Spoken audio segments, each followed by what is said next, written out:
महाराज की भवानी बघा, आपण ज्या जागेवरती आलोय हे रायगडावरचं अति महत्वाचं आणि ही गडावरची पवित्र जागा आहे. वर्षभरात या जागेला भेट द्यायला देशामधून आपल्या लाखो शिवभक्त येतात.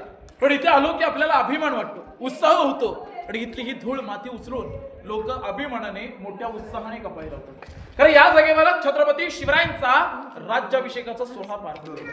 तुम्ही राज्याभिषेकाचं पोस्टर छायाचित्र हे प्रत्येकाने पाहिलं असेल तर त्या पोस्टर मध्ये जे वैभव आपल्याला पाहायला मिळतं ते वैभव या जागेवरती होतं. हा पूर्ण दरबार त्यावेळी मखमली पडदे आणि पैठणी कापडांनी हा पूर्ण दरबार कापडला होता. त्यावेळी ते आपल्या राजाचं रत्न जडीत 32 मनाचं सुवर्ण सोन्याचं सिंहासन होतं. एक मन म्हणजे 40 किलो, तसं 1280 किलोचं सिंहासन होतं. आज तुम्हाला सगळ्यांना पाहायला मिळतंय हे पंचधातूच आहे. हे 1985 मध्ये आपल्या भारताचे 7वे राष्ट्रपती डॉक्टर ज्ञानी कलसे यांच्यातून मेघडंबरी सिंहासनाचं उद्घाटन झालं. आतमध्ये जी मूर्ती आहे राजांची, ती मूर्ती 6 जून 2009 मध्ये आपल्या राजांचे वारसदार कोल्हापूरचे युवराज छत्रपती संभाजी राजे आणि 6 जून 2009 ला मूर्ती बसवली.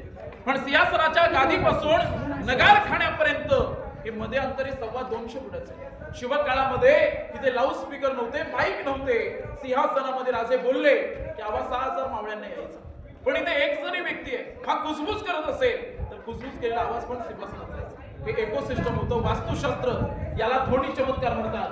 आजही हा दरबार पूर्णपणे शांत झाला तर कागद जरी फाडला तरी आवाज सिंहासनात जातो. पण इथे शांत झाला ते.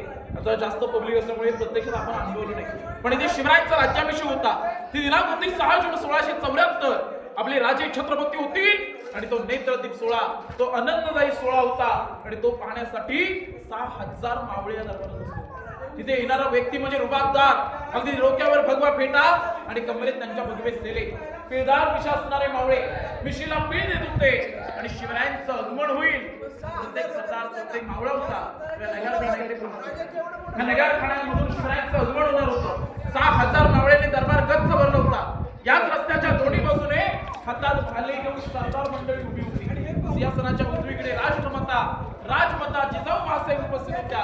शिवपुत्र शंभूराजे, राजारामराजे, त्यांचं मंत्रिमंडळ शिवरायांचं आणि त्यांच्या काही राण्या सिंहासनाच्या उजव्या डाव्या बाजूला हजर झाल्या होत्या. सामान्य प्रजेने दरबार गच्च भरला होता. येणारा व्यक्ती रुबाबदार, डोक्यावर भगवा फेटा, कमरेत भगवे सेले आणि पहाटे 4ला उठले राजे. त्यावेळी स्नान केलं राजवाड्यामध्ये, शाही पोशाख अंगावर परिधान केला, कपाळी चंद्रकोर, डोक्यात जिरेटो आणि गळ्यामध्ये कवड्याच्या माळा घातल्या आणि जगदीश्वराच्या देवळाकडे राजे निघाले. गडदैवत म्हणून शिरकाई देवीला नमस्कार केला. प्रसन्न देवता म्हणून तुळजापूरच्या भवानी देवीला साकडं घातलं आणि जगदीश्वराच्या देवळात अभिषेक घातला. शंकरासमोर नतमस्तक झाले आणि हत्तीच्या अंबारीतून शिवरायांची मिरवणूक वाजत गाजत जगदीश्वराकडून नगारखान्याकडे आली आणि नगारखान्याच्या गेटमधून शिवरायांचं आगमन होताच दरबारातल्या आया बहिणी आल्या. आरतीने शिवरायांना ओवाळायला लागल्या. पंच आरतीने शिवरायांची ओवाळणी झाली. शिवरायांची नजर या गेटमधून सिंहासनाकडे गेली आणि सुवर्ण सिंहासन पाहून शिवरायांचं देखील हृदय भरलं. अरे, ज्या मावळ्यांच्या जीवावर साम्राज्य आम्ही उभं केलं, जीवाभावाचे मावळे आम्हाला या राजसभेत हजर दिसत नाही. प्रत्येक खिंडीमध्ये, प्रत्येक युद्धामध्ये प्राणाचं बलिदान देणारा व्यक्ती नव्हता. विधवा बायका, लहान मुलांनी दरबार गच्च भरला होता आणि कुटुंब प्रमुख मात्र यांचा स्वराज्यासाठी धारातीर्थी पडला. म्हणून जीवनात घडलेला प्रवास शिवरायांना आठवला. राजे औस सावण सांगतायत की औस आहे हिंदवी स्वराज्याची पहिली पायरी चढतास आम्हास देखील आमचे मावळे आठवतात. कारण आधी लगीन कोंढाण्याचं आणि मगच माझ्या रायबाचं हे सांगणारा माझा तानाजी नाही राजसभेत. दुसरी पायरी चढत असताना प्रतापरावांची याद आली. नेसरीच्या खिंडीमध्ये नुकतेच मारले गेलेले प्रतापराव गुजर, वेड्यात मराठे वीर दौडले सातीच्या साती मावळे राज्याभिषेकाच्या 2 महिन्या अगोदर मारले गेले होते. ते मावळे महाराजांना आठवायला लागले. तिसरी पायरी चढताना बाजींची याद आली. अरे, 52 खिंड लढवली बाजी प्रभूंनी, लाख मेले तरी चालतील असे, पण लाखाचे पोसिंदे राजे तुम्ही विशाळगड गाठा राज. एकही गणिम पुढे सरकू देणार नाही खिंडीतून, असा शब्द माझ्या बाजींनी दिला. चौथी पायरी चढताना मुरार बाजी, अरे त्या पुरंदर किल्ल्याला तह पडतो आणि पुरंदराच्या तहात घुसून तह फोडण्याचा प्रयत्न हा माझ्या मुरार बाजींनी केला होता. राजांचं रूप घेऊन सिद्धीला भेटायला गेलेली शिवाकाशीत ते म्हणतायत की मी जन्माला शिवाकाशीत म्हणून आलोय राज, पण मरताना राजे शिवाजी राजे म्हणून मला मारलं जाईल, त्या राजांच्या रूपाने मला मरायला मिळतंय, मरायला ही तयार होणारे शिवा काशी अशी असंख्य शूरवीरांची नावे घे. महाराज 32 मनाच्या सुवर्ण सिंहासनात विराजमान झाले, आपले राजे छत्रपती झाले आणि नगार खाण्यावरती नगारे सनई चौकडे वाजले. रायगडाच्या मुख्य प्रवेशद्वारावर सलग 21 तोफांचा आवाज दिला आणि रायगडाच्या राजसभेत एक गुलफुकदाराने गर्जना केली की महाराज प्रौढ प्रताप पुरंदर क्षत्रिय कुलवंश सिंहासनाधीश्वर महाराजाधिराज राजे शिव छत्रपती श्री शिवाजी महाराज की जय. भवानी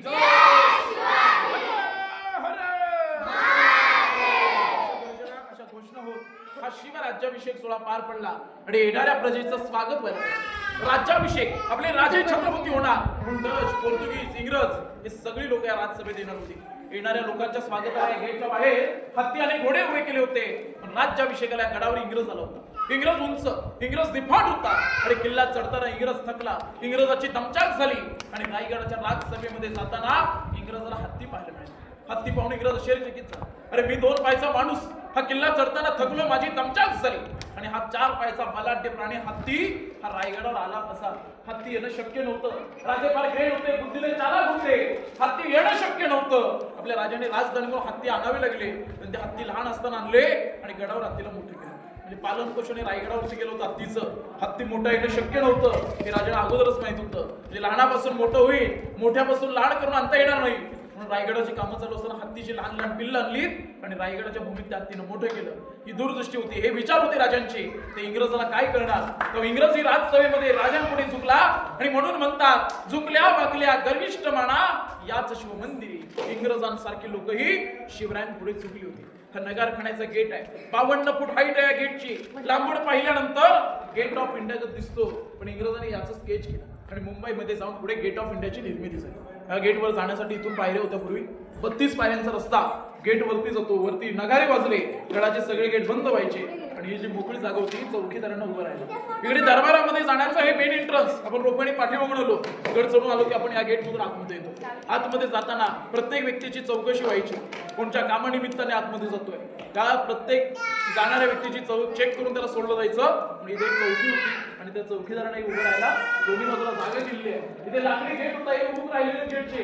गेट जेव्हा बंद केला जायचा तेव्हा इकडच्या होलमध्ये मोठं लाकूड असायचं. तो लाकूड उंडका समोरच्या त्या होलमध्ये ठेवला की गेट आतमध्ये ओपन नव्हतं. अशी लॉक सिस्टम होती. आता इथे समोर ध्वजारोहण करतात. 15 ऑगस्ट, 26 जानेवारी, 1 मेला ज्यावेळी राज्याभिषेक असतो, शिवजयंती असते, त्यावेळी ते भगवत असते. तर इथून पुढे एक होळीचं मैदान, बाजारपेठ आहे पुढे, ते पुढे जाऊन बघू आणि त्याची माहिती पुढे घेऊ. बोला पुण्यश्लोक छत्रपती श्री शिवाजी महाराज की जय.